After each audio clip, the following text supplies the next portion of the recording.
Добрый день, уважаемые коллеги. Давайте с вами начнем нашу работу. Несмотря на то, что за окном большинства из нас зима, тем не менее отрицательная температура, сегодняшняя тема даже, наверное, будет очень актуальна. Так, мне уже показали, соответственно, что слышимость вроде бы неплохая, звук проходит неплохо, поэтому если у вас будут какие-то замечания, мы постараемся что-нибудь сделать. Но звук уже стоит на максимуме. Я хочу единственное, что вас предупредить, поэтому единственный выход – это говорить чуть громче. Сегодняшняя тема, она является, не естественно, скажем так, темой очень такой, заканчивающей нашу тему бронхолегочных аппарата, но тем не менее очень важный. Многие задают вопросы о том, что действительно где-то в носоглотке или в бронхах существует воспалительный процесс, который по своим каким-то особенностям приводит к формированию такого симптома, как кашель. Поэтому бывает очень сложно доктору определить,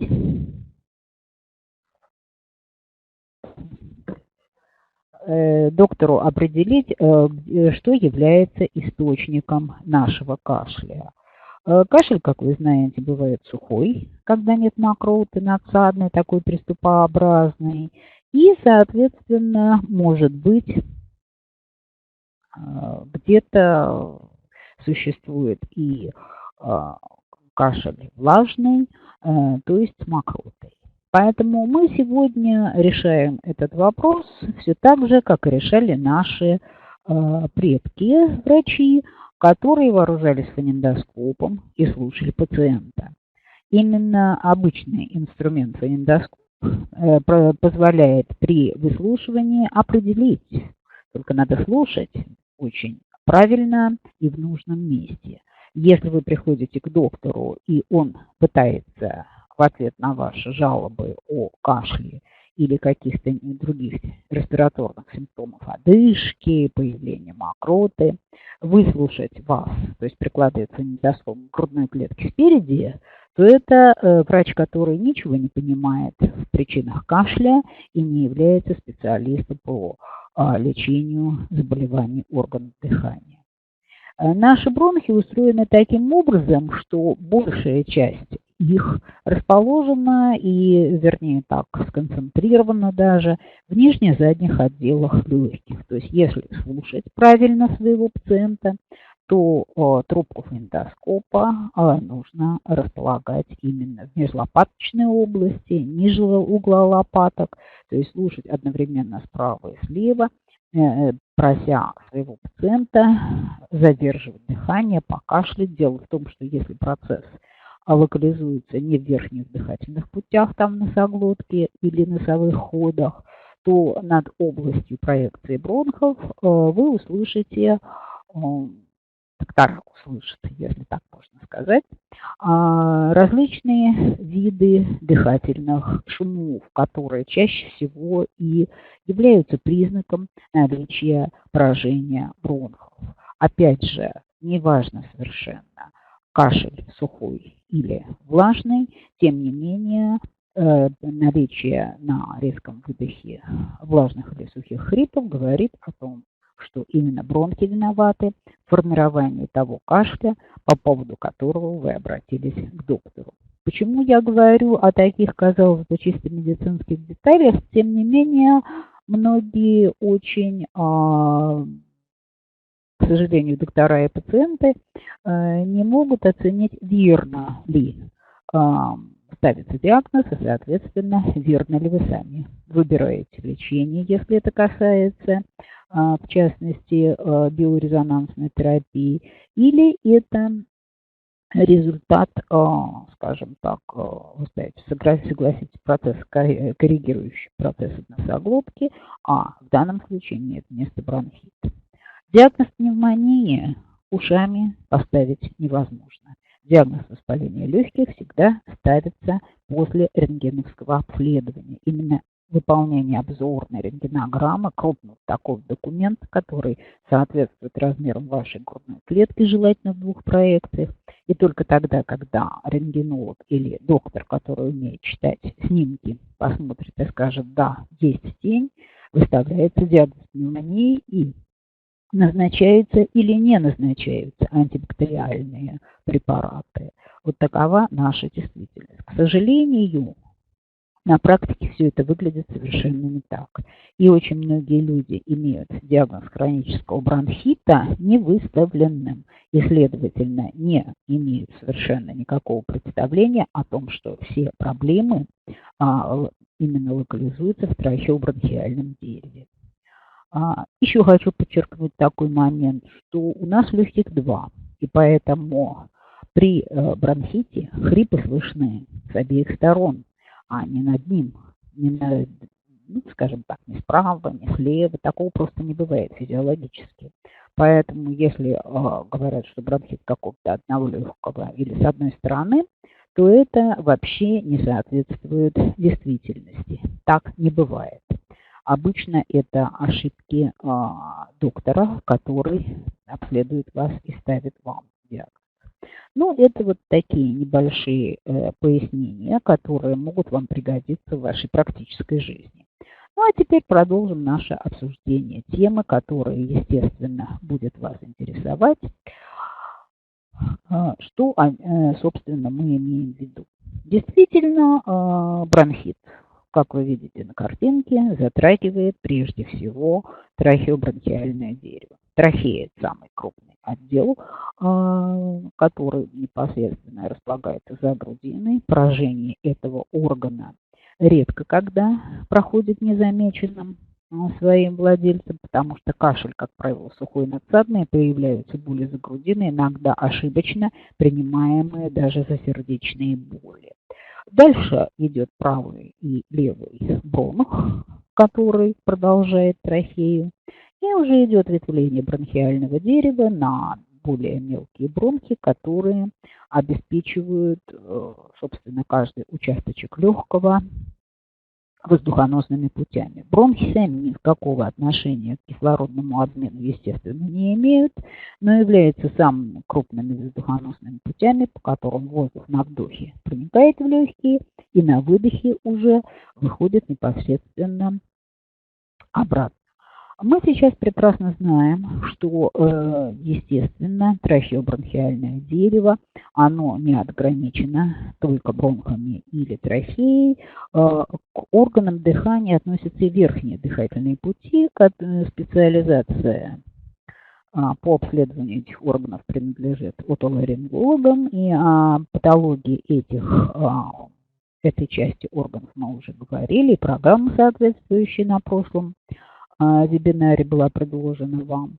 А теперь поговорим непосредственно о том, что происходит собственно в воздухоносных путях. Бронхит вообще это переводится на русский нормальный язык как воспаление слизистой оболочки бронхов. Бронхит делится на острый, когда он впервые возникает, как эпизод, или хронический бронхит. Острый бронхит чаще всего связан с коковой инфекцией, и причинами его являются обычные стрептококки, пневмококки. Он часто бывает вторичным и сопровождает такие тяжелые вирусные заболевания, как грипп, корь, коклюш. Бронхит может возникать при попадании раздражающих химических веществ в дыхательные пути, то есть возникает повреждение слизистой оболочки бронхов, а также при обычной банальной респираторно-вирусной инфекции. Существует несколько видов вируса, специализацией которой является поражение трахеи и бронхов. Это, как правило, вирусы парагриппа и аденовирусы. Именно эти вирусы буквально счищают, включая вирус гриппа, конечно, буквально счищают, сдирают слизистую оболочку бронхов иногда на всем протяжении. И если не провести программу восстановления слизистой оболочки после перенесенного такого заболевания, процесс остается в бронхах, слизистая сохраняет. Пытается, конечно, организм восстановить, но полностью не удается. И состоя в бронхах, да и в носоглотке, остаются очаги воспаления. И тогда острый бронхит легко переходит в хронический. Мы никогда не ставим диагноз хронического бронхита, даже если он соответствует критериям. То есть ребенок или взрослый кашляет не менее 2 лет, где-то 2 эпизода кашля в течение года. Это таково определение ВОЗ. На практике это все выглядит в жизни, конечно, иначе. Но тем не менее, это нам позволяет, естественно, говорить о наличии хронического бронхита. И эти эпизоды кашля сухого или влажного сопровождаются респираторной симптоматикой со стороны бронхиального дерева. То, о чем я вам говорила. Детям мы до 13 лет не ставим диагноз хронического бронхита, даже если все эти эпизоды присутствуют. Есть аналог хронического бронхита, понятие – это рецидивирующий бронхит. Собственно, это разделяется чисто словесно, и поэтому, что хронический бронхит дает обострение несколько раз в году, иногда гораздо чаще, чем 2 раза в год, все это провоцируется вышеперечисленными факторами. Или он дает рецидивы, обострение. Это уже тавтология в чистом виде. Тем не менее, диагноз хронического бронхита в нашем населении соответствует почти 100% практике. Однако взрослые люди возмущаются, когда им говорят об этом, и считают, что у них-то вот, персонально этого данного конкретного человека быть такого не может. А когда спрашиваешь в аудитории при чтении лекции или проведении вебинара, кто-нибудь вообще восстанавливал после УРЗ или воспаления носоглотки слизистую оболочку, оказывается, что нет, этого никто не делал. Отболел, вроде бы как бы выздоровел, и на этом все проблемы закончились. На самом деле так не бывает. Если вы регулярно не восстанавливаете слизистую оболочку, вы не восстанавливаете иммунитет, о чем мы говорили в самом первом семинаре, касающемся проблем бронхолегочного аппарата. Поэтому при отсутствии иммунитета постоянно тлеет воспаление в бронхиальном дереве, а поскольку стенки бронхов вплотную прилегают к легочной ткани, в любой момент может развиться и легочный воспалительный процесс, который, в общем-то, не зря называется бронхопневмонией, поскольку воспаление переходит с постоянно существующего очага воспаления непосредственно стенки бронха на легочную ткань. И это может повторяться неоднократно. И на месте воспаления легких развиваются эмфизема, пневмосклероз, те самые изменения рубцового или, наоборот, легочная ткань вздувается дистрофически, не выпуская воздух. При выдохе полностью альвеолы не спадаются, поскольку в них поврежден сурфактант, защитная оболочка, не дающая нашим альвеолам спадаться. Вот такая вот печальная ситуация. Это может привести к деформации бронхов, когда постоянно в мелких самых бронхах, переходящих в легочную ткань, они не имеют такого толстого хрящевого каркаса, как более крупные бронхи. Они легко деформируются, там остается инфекция, развивается нагноительный процесс и формируются тяжелейшие хронические осложнения любого хронического бронхита. Это различные виды бронхоэктаз, или у детей часто, к сожалению, родители, имеющие собственную бронхолегочную патологию, передают это генетически, и у детей часто встречаются различные варианты врожденной патологии. То есть бронхоэктаза взрослых соответствует понятию у детей это наличие простой или кистозной гипоплазии, то есть недоразвитие бронхов. Легочной ткани в таких недоразвитых участках нет, имеются лишь очаги гнойной инфекции, где постепенно развивается, соответственно, нагноительный, тяжелый, бактериальный или ассоциированный с энтеробами, паразитами процесс, который практически трудно лечить, поскольку именно в бронхи антибактериальные и другие противовоспалительные препараты практически не проникают. Легче вылечить пневмонию. А если воспалительный процесс, там обильное кровоснабжение, легко все препараты доходят до очагов воспаления, пневмония, она сурово смотрится, плохо переносится, клиническая симптоматика иногда очень тяжелая, но тем не менее она может рассосаться и самостоятельно, оставившая после себя, конечно, большое количество остаточных изменений. А вот бронхит вылечить довольно сложно фармакологическими средствами и даже травами, потому что проведение каких-либо ингаляций, это в лучшем случае наши ингаляторы, даже которые имеются в поликлиниках, так называемые ультразвуковые ингаляторы, развивают скорость лечебных частиц до такого низкого уровня, несмотря на то, что это ультразвуковой аппарат, редко доходит до места разветвления бронхов. То есть это практически лечение трахеита. А домашнее лечение с помощью введения извне различных противовоспалительных препаратов или дышания над картошкой, это тоже в лучшем случае гортань, некоторая часть трахеи, но никак не бронхи. Поэтому применение каких-либо растираний и прочих картишников и физиотерапевтических процедур имеет значение, но это вторично. Лечить воспалительный процесс при бронхите надо, как это полагается, изнутри, то есть лечить воспаление слизистой оболочки, управлять непосредственно нашим выделением мокроты, восстанавливать дренаж бронхов, ликвидировать бронхоспазм, а это восстановление моторики бронхов. То есть тут проблем достаточно много. Поэтому именно биорезонансная терапия позволяет решить эти проблемы с эвакуацией противовоспалительной антибактериальной терапии именно в трахеобронхиальном дереве, которое малодоступно обычным методом лечения. Но продолжим нашу беседу непосредственно применительно к хроническому бронхиту.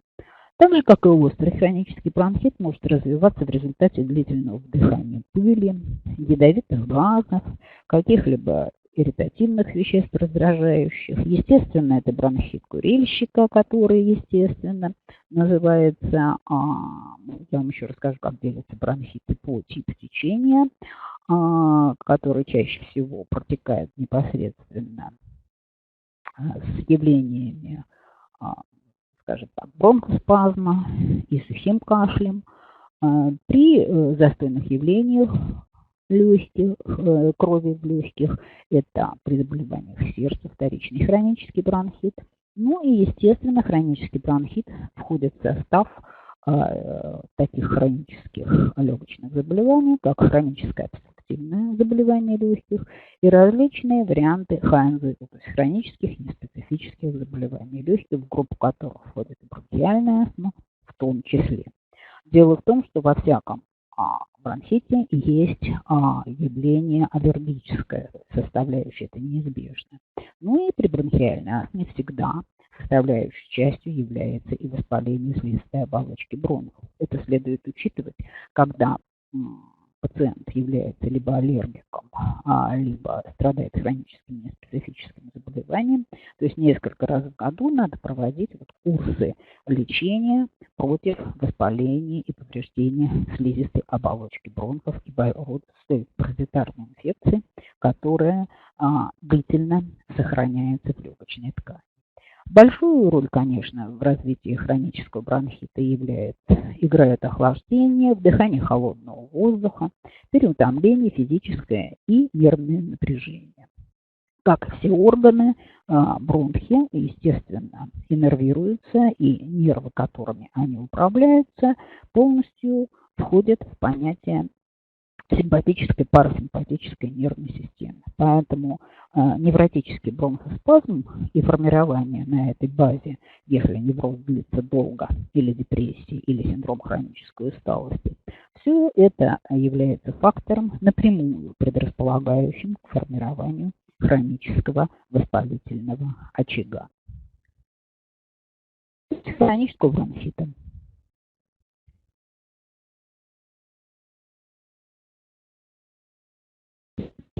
я бы хотела подчеркнуть, что, к сожалению, у нас складывается такое впечатление иногда, что первая, так сказать, часть бронхита проходит без мокроты, а вторая часть бронхита – это признак затяжного воспаления.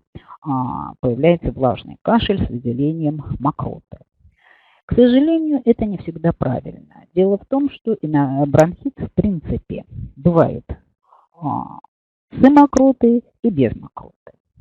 Причем наиболее неприятным является так называемый сухой катаральный бронхит, когда кашель мучителен, мокрота, слизистая повреждена значительно вместе с теми самыми железами, которые выделяют защитную дренажную мокроту, и повреждающий фактор не дает выделяться защитным фактором, о которых я уже говорила, когда говорила о бронхолегочном иммунитете. То есть те самые слизистые элементы защиты, они практически не вырабатываются. Человек помимо надсадного кашля может и почувствовать при существовании бронхита длительностью более недели.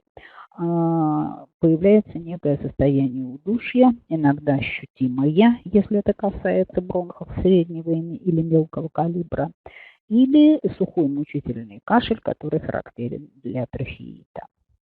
Чувство недостатка воздуха, и как раз одышка бывает не только при хроническом бронхите, но и при атаке острого. Все зависит от того, какой вирус посетил в данный момент ваше трахеобронхиальное дерево. Например, вирус парагриппа, для него очень характерно существование сухого бронхита с удушьем, когда мокрота практически не выделяется. Возникают мысли о аллергическом воспалении, о бронхиальной астме, диагноз уходит в сторону, и, соответственно, в сторону уходит лечение.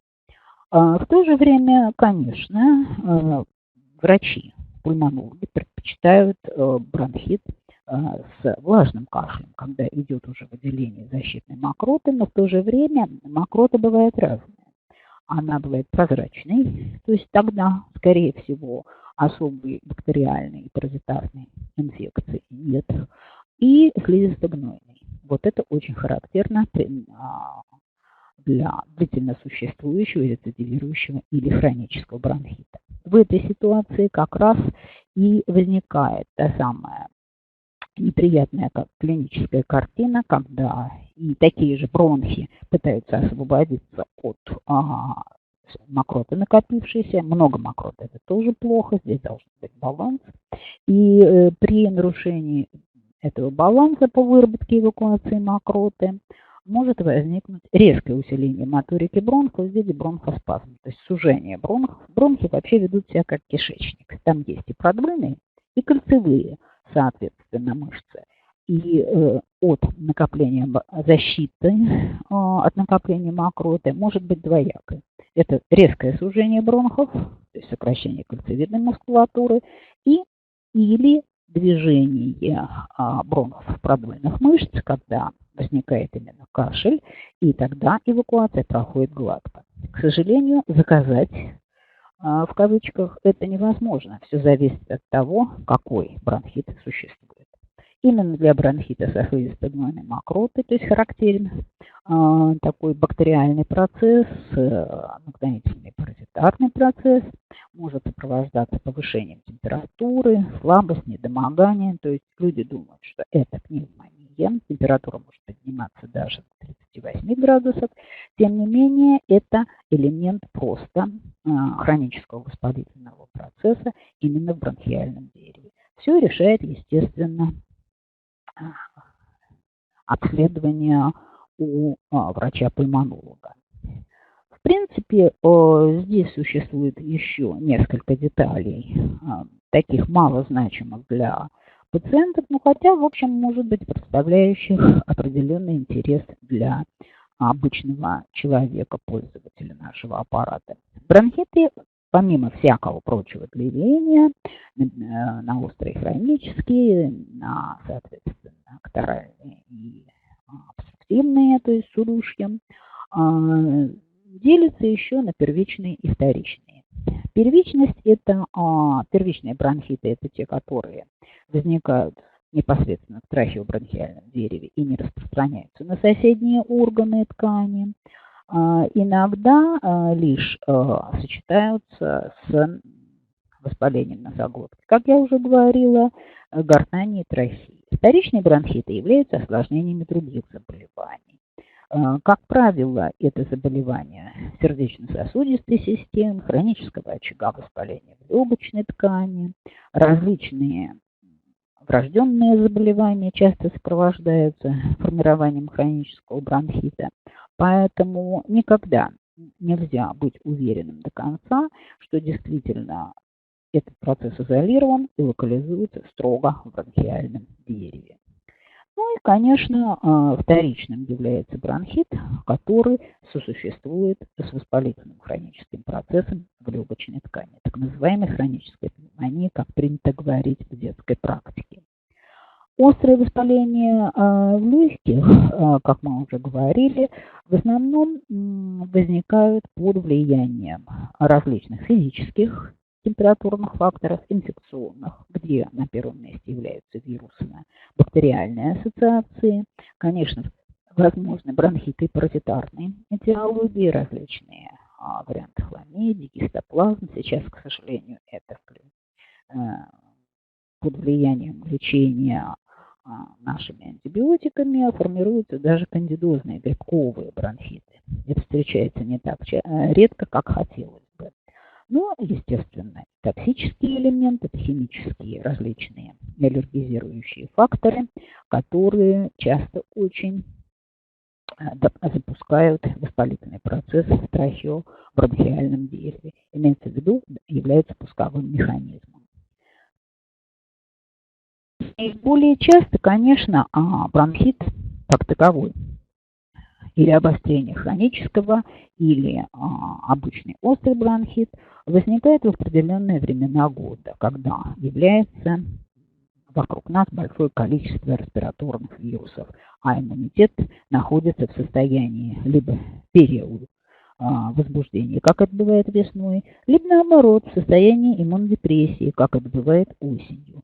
Поэтому именно весной и осенью мы должны почаще вспоминать свои бронхи и, может быть, проводить не только лечебные, но и профилактические программы, потому что во многом коррегирующие лечебные программы, о которых сегодня мы будем говорить, являются и предупреждающими, профилактическими, направленными на то, чтобы вернуть бронхиальному дереву его здоровье с полным комплектом защитных иммунных организмов. И, естественно, не забывать о том, что бронхи – это не частный вариант, это лишь элемент трахеобронхиального дерева, органа дыхания. Это орган важный, но нужно повышать и общую сопротивляемость организма. У нас был вебинар на эту тему, и поэтому, как повысить свой иммунитет весной и осенью, вы уже должны себе представлять.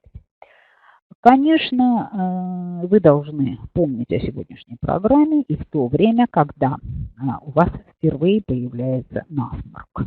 И если вы знаете за собой такую неприятную привычку кашлять длительно после респираторно-вирусной инфекции, на фоне респираторной вирусной инфекции, то любые респираторные симптомы являются такие, как охриплость голоса, першение в горле, боли в горле и сухой болезненный кашель, являются предвестниками более грозных симптомов, которые могут развиться чуть позже, когда появится новый очаг воспаления, помимо носоглотки в бронхиальном дереве, появляется и опять усиливается температура, появляется озноб, слабость и, конечно, меняется характер кашля, который становится более глубоким и соответствует фазе развития воспаления в бронхиальном дереве.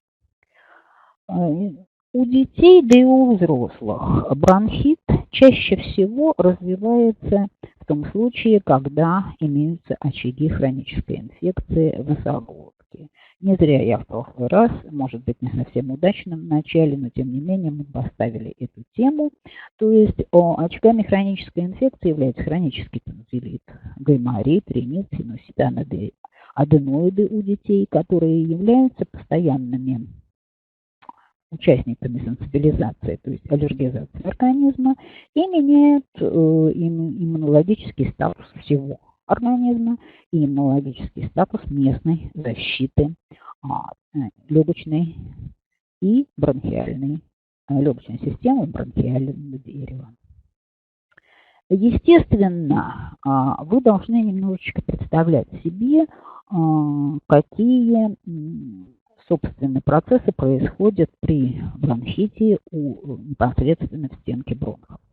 Здесь складывается несколько элементов, которые мы должны будем обязательно учесть при составлении программы лечения бронхита как такового.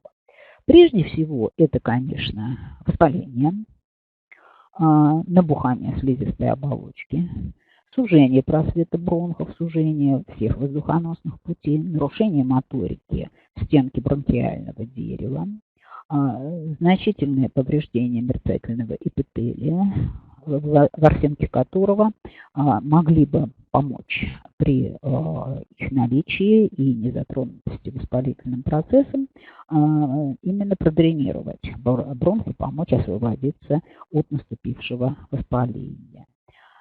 Здесь же надо учесть позицию вегетативной нервной системы. Чаще всего при бронхите всегда присутствует бронхоспазм той или иной степени выраженности. Это тоже надо учитывать. И, естественно,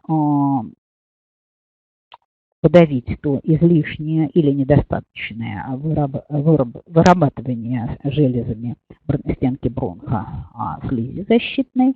В одном случае ее не хватает, и она не смягчает воспаление, и тогда бронхит протекает остро, удушающе и резко.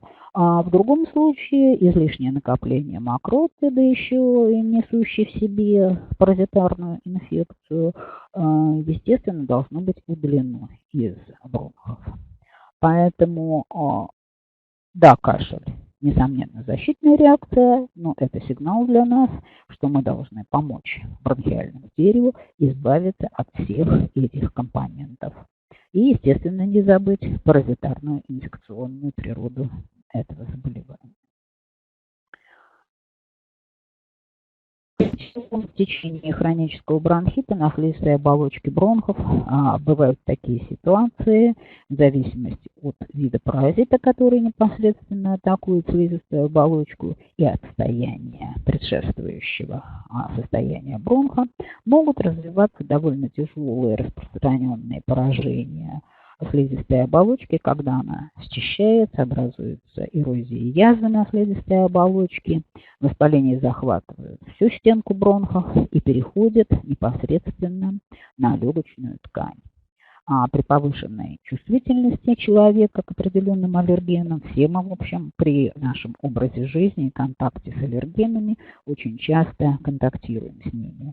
И поэтому вот такая вот сложная ассоциация между инфекцией и аллергенами, все это может сформировать в дальнейшем переход или сочетание обычного бронхита с аллергическими тяжелыми процессами, иногда даже выходящими за пределы бронхиального дерева. Не говоря о бронхиальной астме, это дает отличный толчок аллергического воспаления в носоглотке, вазомоторному риниту, переход даже на другие органы и ткани, и аллергия приобретает системный характер.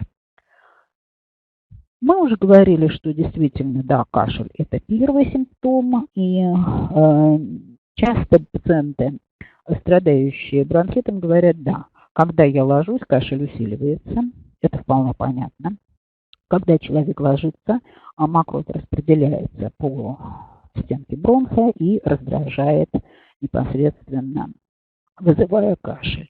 Особенно сильным кашель является или удушье, если это бронхит, скажем, обструктивный, с малым количеством мокроты и преобладанием бронхоспазма, все это чаще всего усиливается в утренние часы, потому что это так называемый дренажный кашель, который не представляет особой опасности, если, конечно, это не приступ удушья, когда кожа приобретает синюшный такой оттенок, цианоза, и возникают признаки дефицита кислорода в организме, то есть дыхательной недостаточности. Поэтому, если вас беспокоит действительно одышка, затрудненное дыхание, то нужно прежде, чем вы подумаете о сердце, это само собой, подумайте о том, что это возможно, скрыто текущий, хронический, но обструктивный, то есть превалирующий бронхоспастический компонент бронхит. И длиться он может от нескольких недель до нескольких месяцев и даже лет. Мы уже говорили о том, что действительно те факторы, которые находятся вокруг нас, они очень часто усиливают естественное течение заболевания.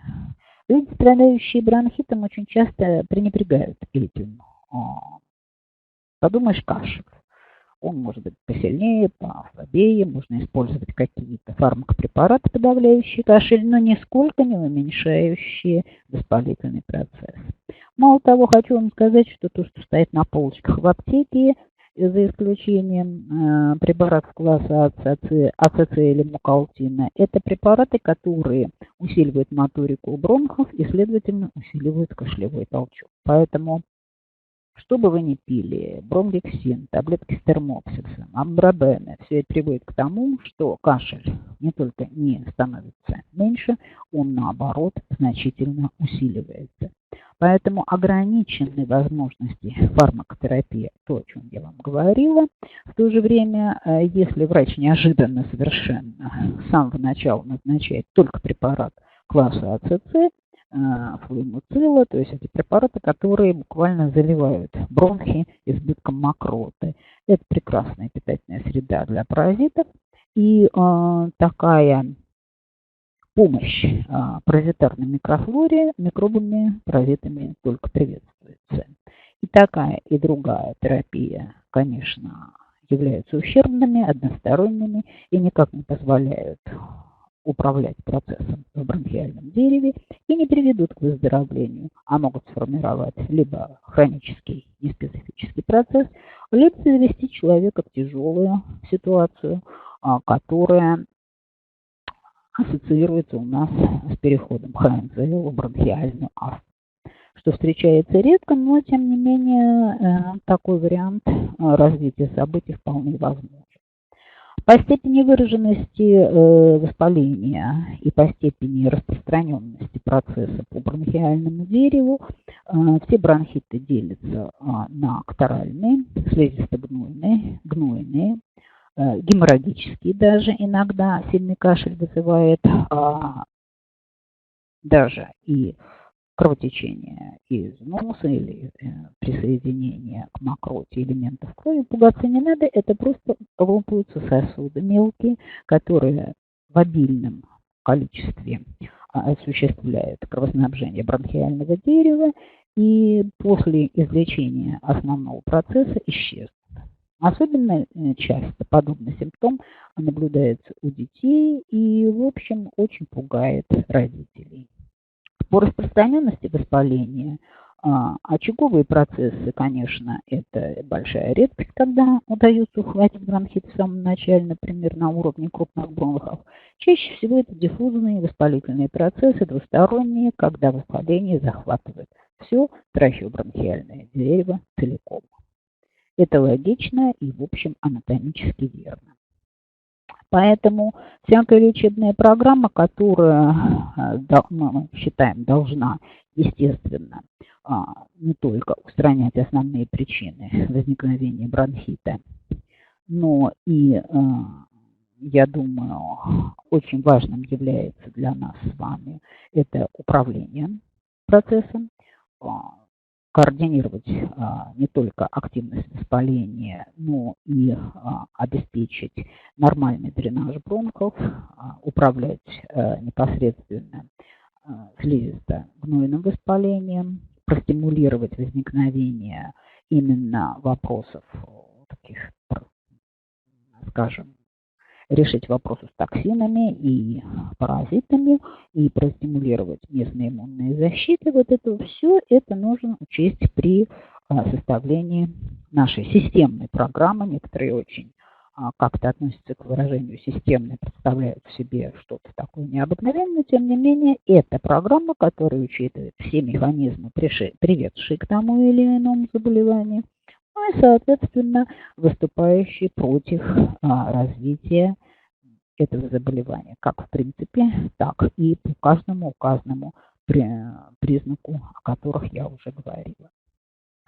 А вот первая наша программа, это программа коррекции кашля, то есть практически коррекции и лечения, восстановления бронхов. Обратите внимание на курс. Каждый курс должен составлять не меньше 20 дней. За меньшее количество дней, чем за 3 недели, вылечить, более-менее вылечить и добиться выздоровления человека от атаки острого бронхита или рецидива хронического нам не удастся. Дальше написано повторение по мере необходимости. Ну, учитывая, что мы с вами люди взрослые и довольно часто допускаем эпизоды кашля после ОРЗ, то есть вы имеете в виду, вот эту программу нужно сделать после того, как вы отболели любым респираторным заболеванием. А уж если появился кашель, это прямое показание к назначению этой программы. И повторить ее можно для закрепления результатов. То есть она же может служить и профилактическим мероприятием на фоне респираторно-вирусной инфекции. Вторая программа, предоставленная вашему вниманию, это программа для аппаратов с программным обеспечением универсала. Здесь вы видите действительно опять трехнедельный курс, где мы легко видим различные системные большие программы, которые являются, естественно, многочастотными, и они направлены на то, о чем я уже говорила, на борьбу с паразитами, на борьбу с кашлем, на влияние бронхита на соседние органы, то есть и профилактику осложнений. Это и все виды предполагающихся воспалительных составляющих, и аллергический, и спастический компонент, о котором мы уже говорили. Здесь учтено влияние нервной системы, рефлекторный кашель и непосредственно комплексы, восстанавливающие как сами бронхи, так и защитные его механизмы. Ну, конечно, детоксикация, без этого обойтись невозможно. И если процесс хронический, то частотная программа, плохо идущий процесс излечения, позволит добиться лучших результатов при снятии обострения хронически волнообразно протекающего процесса. Программа достаточно простая. Употребляете вы ее точно так же, как и предыдущую пользуетесь, то есть либо при обострении с наличием кашля, бронхитического процесса, либо для профилактики формирования бронхита при респираторной вирусной инфекции для восстановления всех защитных механизмов и ликвидации всех возможных механизмов защиты и ликвидации всех возможных механизмов поддержания и провоцирования воспалительного процесса в трахеобронхиальном дереве. И, наконец, наше последнее пожелание, о котором мы всегда говорим, когда уже заканчиваем практически наш вебинар, это пожелание нашей компании, чтобы вы были здоровы и не допускали формирования у себя в трахеобронхиальном дереве такого неприятного процесса, как бронхит. Это возможно, поверьте мне, и это вполне законное пожелание тем людям, которые непосредственно пользуются биорезонансной терапией. Тем более накануне надвигающихся праздников и различных встречи друг с другом, это все усиливает явление контакта и провоцирует формирование не только простудных заболеваний, но и бронхита как такового. Ну что ж, на этом я сегодня с вами хочу проститься, поблагодарить вас за внимание. Если у вас нет никаких вопросов по прочитанному материалу сегодня. Поскольку это соответствует буквально моей специальности. Да, программы паразиты детокс позволяют уничтожить всех видов, все виды паразитов, которые и стафилококки в том числе. Хотя, в общем, стафилококки как раз крайне редко являются. Хотя стрептококки, стафилококки, эти программы, они вполне дееспособны в качестве дополнительной программы, которую вы можете включить в предложенные. Это не абсолют, то есть вы можете включать в эту программу дополнительные программы, она сделана так, чтобы это не повредило вашему здоровью и помогло оставаться здоровыми долгие годы. Теперь у меня один еще вопрос к вам, пока вы не ушли из... Следующую тему, которую бы я хотела поставить, у нас есть выбор здесь. Не знаю, насколько вам интересна пневмония, то есть воспаление легких. Здесь можно взять программу, касающуюся или пневмонии, или таких явлений, как эмфизема и пневмосклероз, которые очень часто спрашивают пациенты в возрасте, или программу борьбы с ночным апноэ, то есть нарушением остановки дыхания и храпом. Вот что вы бы хотели в ближайшее время услышать из этих предложенных тем? Так, эмфизему. Вот я тоже больше склоняюсь к этому, потому что пневмонию мы неизбежно. Так, вот так эмфизема, храп, все, понятно. Про храп. Хорошо, давайте сделаем так. Вначале поговорим про ночной храп и апноэ. Дальше мононуклеоз. Ну, вы знаете, мононуклеоз заболевание ничего особенного, так сказать, не представляющего. Это одно из респираторно-вирусных инфекций, и вы совершенно спокойно можете пользоваться. Да, при мононуклеозе в основном это лимфатический аппарат затрагивается, но тем не менее при этом процессе мононуклеары, которые остаются в крови различных вариантов течения мононуклеоза, воспользуйтесь программой паразиты детокс и лимфодетокс. Больше, в общем-то, тут и ничего и не требуется, поскольку заболевание довольно такое банальное. Хотя и...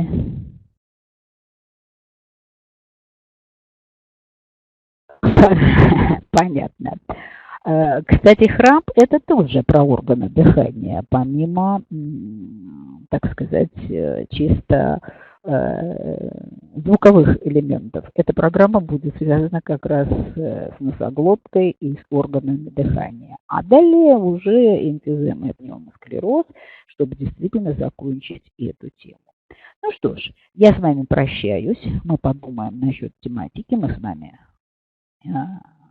все, что нужно, обсудили, касающиеся этой тематики. Мне тоже было очень приятно.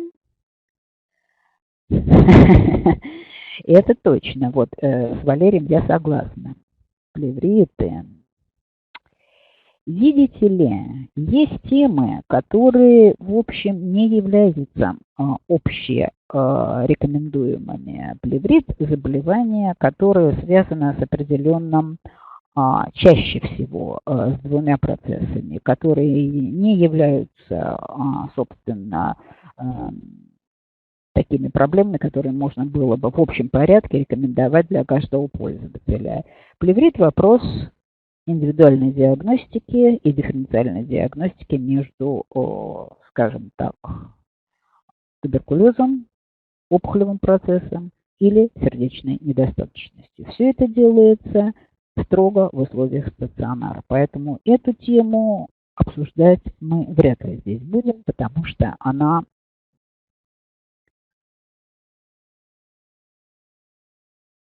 все поэтапно. Про бронхолегочную систему. Легкие хотите? Ну хорошо, я учту ваши пожелания. На этом я с вами прощаюсь. До свидания. Через недельку мы с вами снова встретимся. Спасибо.